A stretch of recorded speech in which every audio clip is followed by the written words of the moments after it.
we're going to talk about sustainability, but I think sometimes that gets tied to climate. And you live in London. You probably enjoyed watching all the palms sweated out when it was 40 degrees and all the time, mate. moan and all of those types of things. It was great for those of us.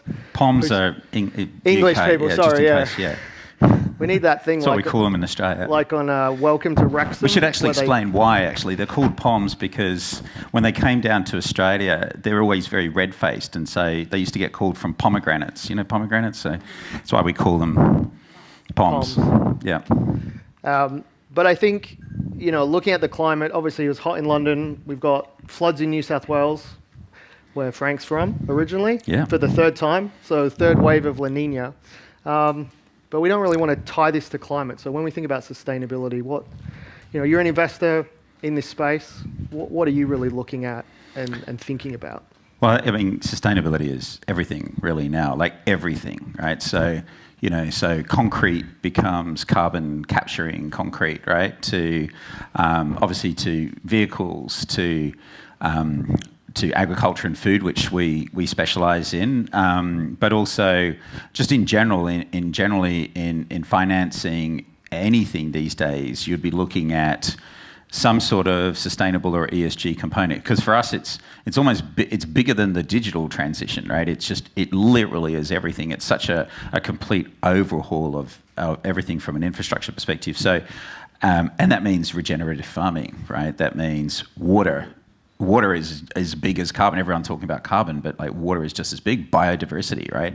So if you look at those, you look at the big guys like IKEA. They've gone way beyond being carbon positive or net zero. They're like water positive, biodiversity positive, eliminating plastics, right? So for us, it's anything and everything. And then, what type of impact does it have? Is it easily scalable?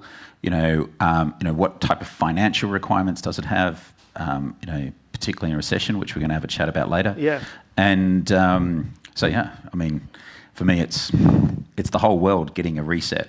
Yeah, absolutely. It feels like that, right? Yeah. Especially like in this post-COVID, well, clearly not post-COVID. Federico's not here, but post-lockdown world, it's definitely become a focus. Yeah. Aside from Gabriel's company, which you've invested in, what are the types of companies that you're looking at from an investor's perspective, and that you've either made investments in? Probably those are the ones to talk to of sort of leading innovation here. It's a whole gamut of stuff. So we've got two things, which is a Cultivate Fund, and then also my co-founder here, who's just asking the great question about credit for a very good reason, which was, so we're also building a DeFi protocol for green finance, basically. So helping, basically that large amount of crypto capital that doesn't want to invest in, maybe digital monkeys anymore, but needs to go into real world yields, which is a total switch now, and is now looking for green finance. So there are two aspects to it. So there's both, from an investment and an equity from an equity and credit perspective. But if you're looking at, we did a super seaweed supplement for cows, right? So you put from CSRO in Australia and originally, and so you put this. You put the supplement in the cow's feed, and that reduces their methane by up to 70-80%. We're doing another one in Oman, which is a particular type of rock called peridotite, which is fantastic, which is one of the best for carbon capture, right? So once you've sucked that carbon down using a Climeworks or carbon capture equipment, you've got to put it somewhere. And so yes, capture, but even bigger is storage, right? So. And of course, humans have just spent, probably, $1 trillion taking carbon out of the ground over the last 100 years, and now we're going to spend millions, billions of dollars putting it back in, right? Which is just so typical humans, right? And so that is a really interesting space as well. And then one of my favourite ones on the food side is one which is called Meli Bio. So Meli Bio is out of San Francisco, and this was in the stage where it was quite hard for them to get investment initially, and so we were looking at it, and this is honey without bees, so artificial honey. So when you look at that, you think, okay, why honey without bees? Well, vegan, right? So the vegan market is huge, and of course, vegan honey is a huge market, but even bigger, something I didn't appreciate was the impact of honeybees on the 20 20,000 wild bee species. So there are 20,000 species of wild bees, and there's like kind of one species or type, not many of honeybees, right? And they're eliminating the wild bees, right? And so if we want to rewild this earth and everything, and we're losing the wild bees that generate that, that's one of the things to solve. So I love those type of impact ones, but there's also a very clear commercial aspect absolutely. to it as well. Yeah, sort of that concept of double bottom line, I guess, is maybe the old way of talking about it. Yeah, cool. Exactly. So, and I think that's where it gets, when you're looking at it, and then particularly when it comes to credit, right? So, so many, most climate companies are quite asset heavy, right? So it's carbon capture, it's farming, regenerative farming, water, anything like that. It's very asset heavy or equipment heavy. And so once you get to an A round, B round, like for instance, Luca from Planet Farms, so scaling that business, he doesn't want to go and dilute too much from an equity perspective. There's a point where, why would I go and dilute my equity to build some factories, right? So that's where credit is going to become very big, and credit, particularly on a green finance area, is huge. So, helping companies scale that area is really interesting as well, especially in a market where credit has become interesting again. Yeah, exactly. So that's something you obviously have an interest in through Great Big DAO. Yep. Great Big DAO is an interest. No, I'll use that as a sub-brand, mate. This idea of the move of crypto and what it looked like at the beginning of the year to what it looks like now. Maybe talk to that piece, and then I think we can loop back on the recession piece, because I think that's where it becomes really interesting. Definitely, and then come back to the metaverse and crypto and that whole space from a computing perspective, as well as back to what you're doing. So. But the whole crypto market has rapidly changed. So as you can imagine, crypto over the years, we had ICOs, and then we had NFTs, and then we had, Luna, and everything. But most of the stuff for the last year, 12 months up till the crash, was basically a lot of companies lending money to each other, right? And they were just, it was basically the collapse of Three Arrows was a whole bunch of people who had lent on, very flimsy evidence, huge amounts of money. But that crypto capital is still there. Now it's got burnt by that, and it's not going to be going around playing in that space ever again. And you look at OpenSea. OpenSea in August last year did 5 billion of transactions. In August this year, it's 5 million, right? It's literally, the market is gone right now. And so, but that capital still exists, and that capital is now extremely focused on real yields and real assets. So the DAO, which we are, and others like that, which means a decentralized organization, is that type of, you're looking at equity, you're looking at credit, you're looking at IP, and you're looking at property, right? And that's where that capital is deploying quite heavily into it now. And so from a yield perspective, to give 15, 16% yields from a credit perspective, and also in green finance for crypto capital, is very, very interesting for them right now. Yeah, and it's just a shift back to sort of the primary fundamentals of what it should have been. Of what it should have been in the first place. Yeah, totally. Yeah, absolutely. Yeah. Yeah, kind of that metaverse compute piece, and that's something that we look at a lot is, and someone said it this morning, all this software has to run on physical hardware, right? There's data centers as far as the eye can see that all of this stuff's running on, and it's using huge amounts of power. And that's aside from the governmental level supercomputing stuff, which is taking place. I was quantum. Quantum's just insane, right? The state of the art of supercomputers 5 years ago. I was at a Department of Energy data center about 2 years ago, and it's in Albuquerque, New Mexico, and they actually have to manage the entire power grid when they turn it on. Because if they flick the switch and boot it up, it'll actually take down the whole city. That's how much power it uses. And that's not... You're kidding, really? Yes, that's not state of the art. That's like less than the top 10 supercomputers in the world.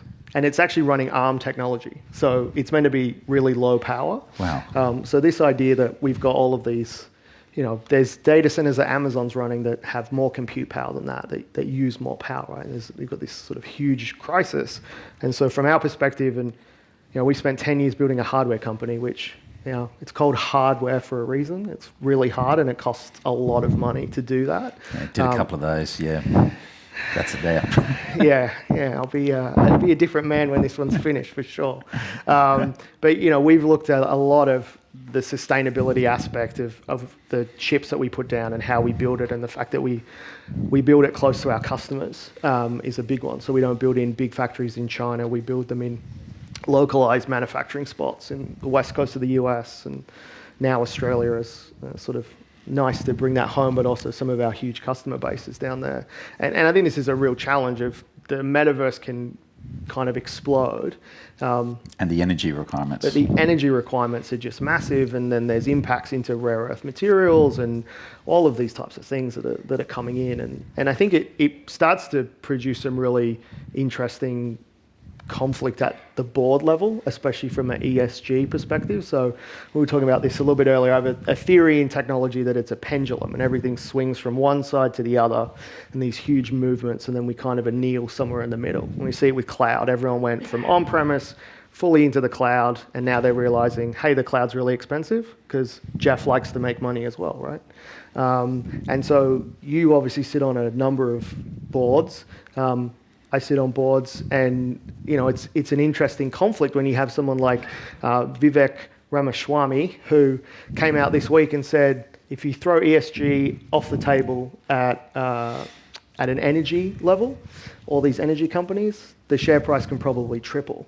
So as a director, having an obligation to maybe regulators, but primarily to your shareholders, how do you sort of start to rationalize those things? Well, Vivek in particular is stirring it up for his own purposes, right? Which is great, but he does a very good job of it. So, I mean, I started a company in 2019 called Equilibrium, which we sold to a Washington DC company, which is in ESG and climate data management, right? So they do ESG management for mid to large enterprise. They've got like Uber, Chevron, Google, etc. Right? So I know that space really well. It's so interesting with that team is that so when they're doing so when they approach, and this is such a US problem more than anything, right? So you approach. It's so interesting. So when you go to a company in the US, right, and they are looking at ESG and they want ESG services and management and everything, you go to California.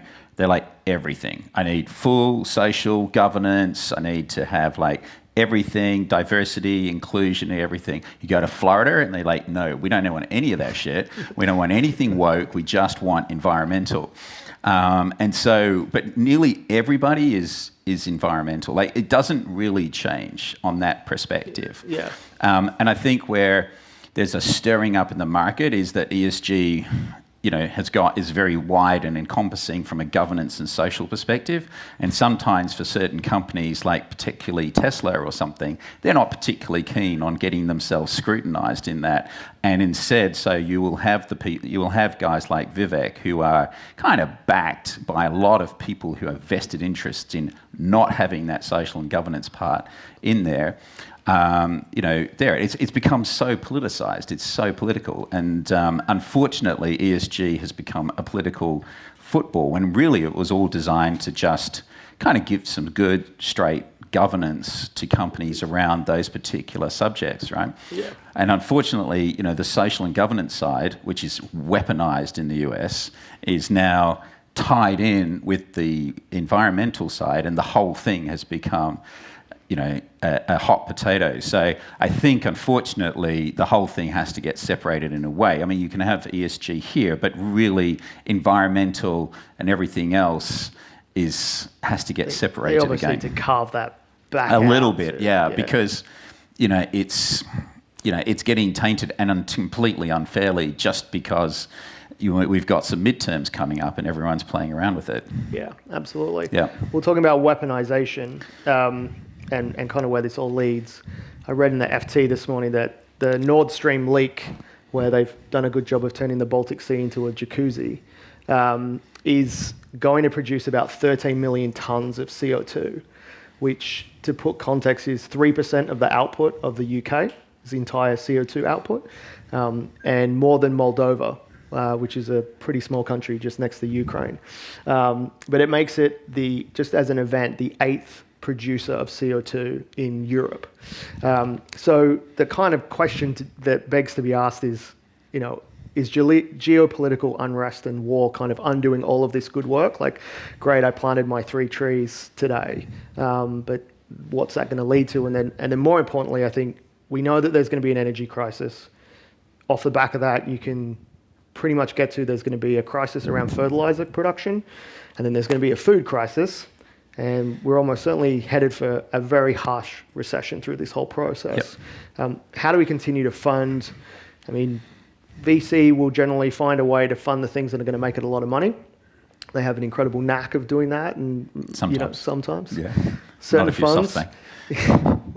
they're just good at spending.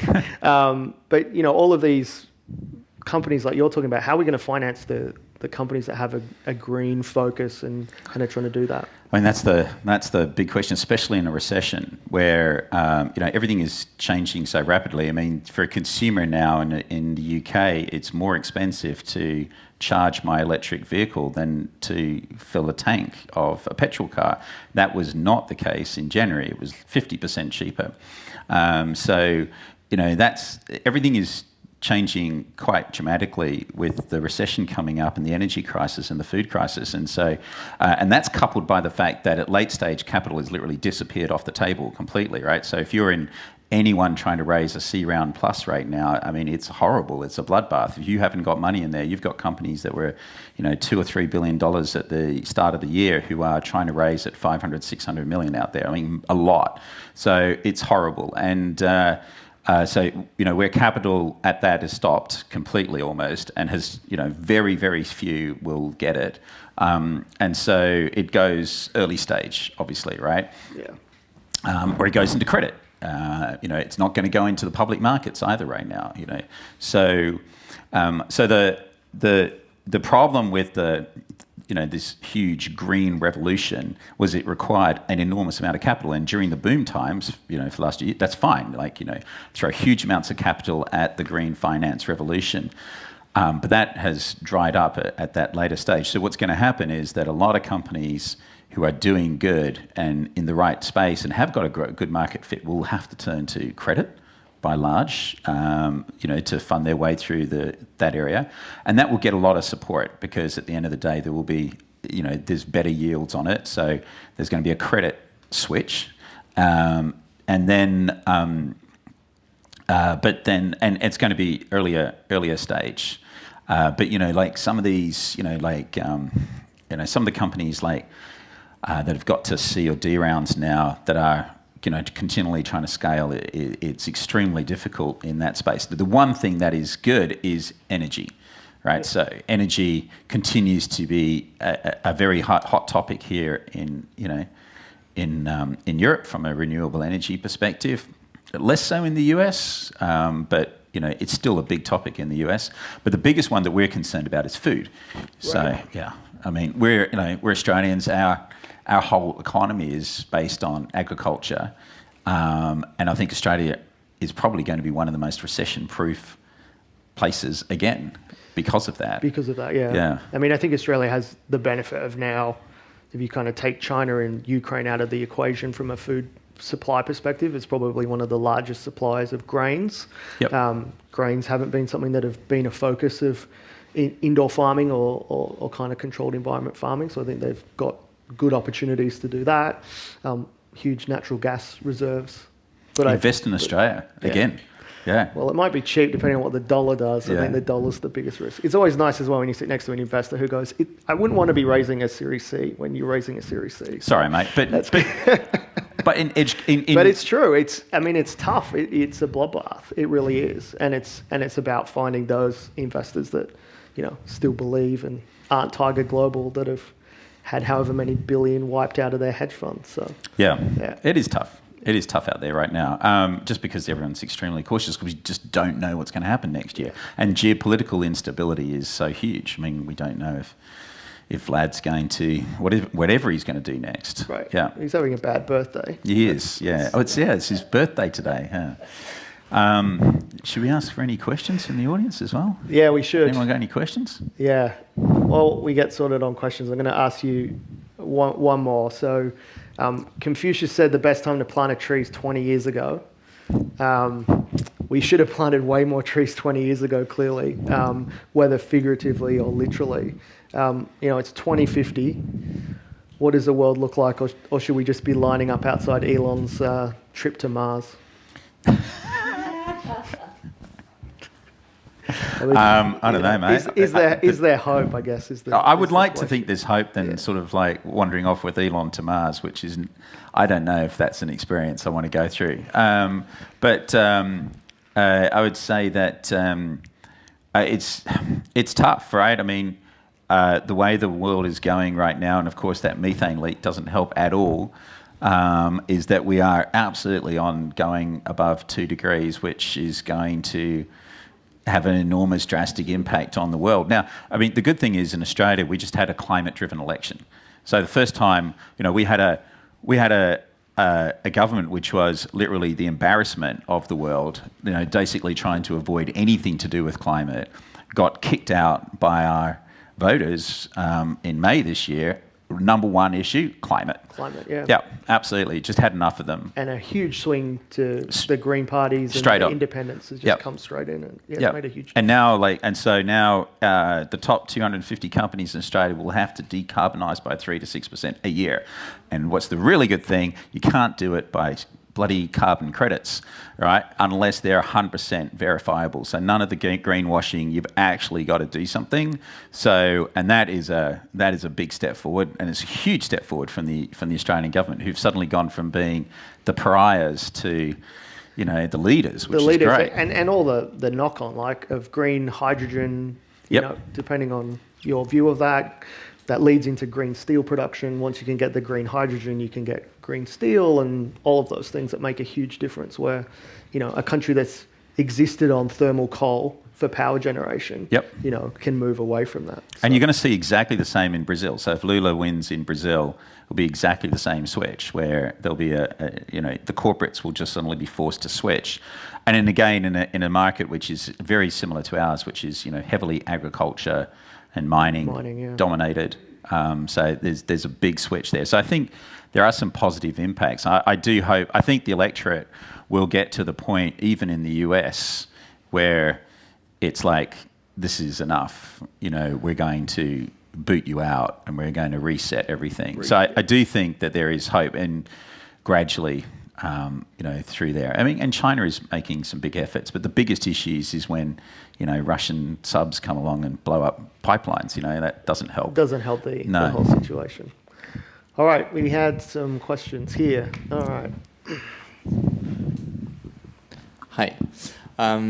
First of all, very interesting. Everything was super interesting. I have a different perspective. You just said that you actually need to do something and not just carbon credits.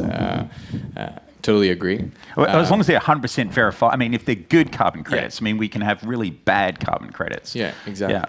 But also energy efficiency is quite important. Like we worked a lot on the energy efficiency side of the equation. So making sure that people can use less energy for to do exactly the same job. So that was and we did that through a crypto protocol as well. So I was very curious to know how you actually getting that part of the equation, because getting funds from anonymous sources or from people that live in the crypto anon world and then bringing it to companies that are in the real physical world, it's not always as easy. As for us, it was actually quite tough to get the companies to accept that type of financing. So I'm wondering, how does your protocol work? If you can shed a little bit more light there, and would be very, very curious to speak. Yeah, well, the good thing is we're not inventing this. So we're following the footsteps of some pretty smart people in the Valley. So one in particular, I don't know if you come across Goldfinch Finance. So we like, what they've done.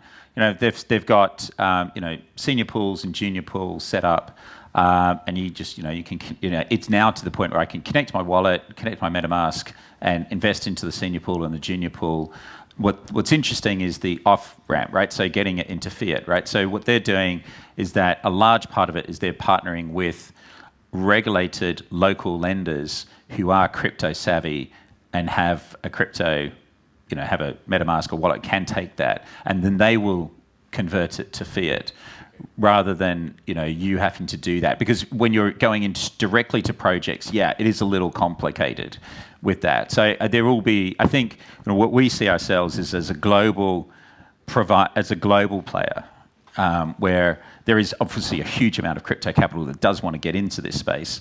So that's fine. Invest into the senior pool, which is the senior debt pool, and then our partners are then the smaller local players. And if there are some projects which are fine with that, which are very savvy founders, because the other advantage of the capital is that it's liquid from an investor viewpoint, but then also I can draw down on it quite rapidly, and then I can pull in a new tranche as well quite rapidly. So there's some really big benefits to it. But I think what Goldfinch has done is, they've done some really, really good stuff there in terms of kind of lining it up. Yeah. We'll come and join our beers later on, I think. Yeah. Yes. Or wine, as we should do in Italy. Yes. Hey, I just had one quick question. Since you guys are both experienced in this sector, in terms of positive environmental outcomes from the perspective of corporate behavior, what have you seen, like if you think about carrots and sticks, what have you seen to be most effective? For example, regulatory change or shareholder pressure or some kind of a profit incentive, let's say, like three different kinds of buckets? Or does only the profit incentive actually work? Or does only the regulatory change that forces behavior tend to work? That's a great question. Do you want to go? I mean, personally, I don't really like when you have regulatory change, because it can try to shove a lot of industries through one path, which may or may not work. I've personally kind of suffered at the hand of shareholder-driven change, which I think, whilst it was somewhat painful from an organizational perspective, it did ultimately actually have an impact, which was, you have someone at the board saying, you haven't done these things, and their ability to mark our homework, but in kind of a friendly way, which was, you don't have to make this seismic shift. You just need to be moving in the right direction, which I think, that ultimately leads to a much better thing. I think sometimes as a startup, though, if you do a profit analysis or it's driven by profit, we've been doing this for 10 years, haven't turned a profit, probably won't turn a profit. Uber, public, never turned a profit, right? So that's a risk if you kind of go down that path. So it probably is shareholder activism. So the most effective, though, is still regulatory by far. And the regulatory will often come from voter pressure now, right? So in Australia, we're going to have regulatory pressure, and that's driven by voter pressure in this way, right? But I think the thing, there's two things that have made a big difference so far, and the first one is the SEC. So the one thing in the US that anyone will be fairly wary of is the SEC. And so the SEC, the regulations that are coming will force a lot of change. And there's the one thing that everyone gets, is no matter how much BlackRock and Blackstone ask you to report, it's the SEC that's going to get you to do something.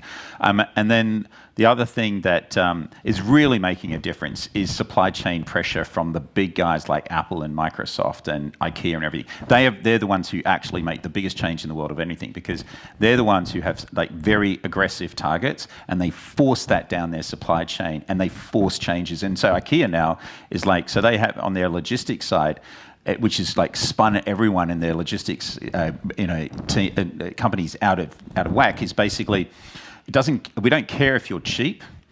If your carbon footprint or your water footprint is high, we're going to go with the ones who are more expensive but less carbon, because we have to decarbonize our scope 3 and supply chain. And so under no circumstances, and so for most suppliers in the world, and it's the same thing for Apple in Asia, where they used to buy what's the cheapest quality screen I can get? Now it's not that. It's what is the most sustainable quality screen I can get? And then it's price. And so for a lot of suppliers, they've had to reset their brains, because it used to be just price and quality, but now it's actually quality and sustainability and then price. So that has had the biggest impact, I think, on anything. Yeah. And I think we have to wrap it up. We have to wrap it up. Yeah. All right. Gabriel's giving us that look. All right. Thanks, guys. Thanks. Thank you.